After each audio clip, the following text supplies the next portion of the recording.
কাঁচাটা পড়তে আমি বাধ্য হয়েছি। আমি বামফ্রন্ট করতাম। 34 বছরের শাসন, ওদের যে অত্যাচার, সেখান থেকে লাট ঝাঁটা খেয়ে আমরা এসেছি। 15 বছরে মমতা বন্দ্যোপাধ্যায়ের যার আদর্শ নীতি, মা বোনেদের ইজ্জত শ্লীলতাহানি, শিক্ষা, স্বাস্থ্য, কর্ম শেষ।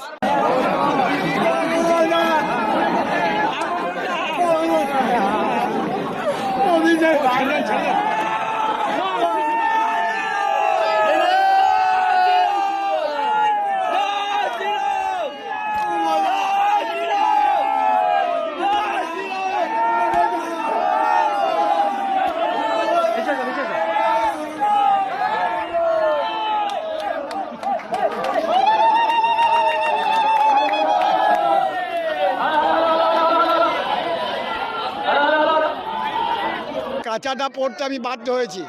আমি বামফ্রন্ট করতাম।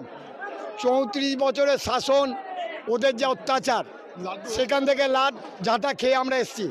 15 বছরে মমতা বন্দ্যোপাধ্যায়ের যার আদর্শ নীতি, মা বোনেদের ইজ্জত শ্লীলতাহানি, শিক্ষা, স্বাস্থ্য, কর্ম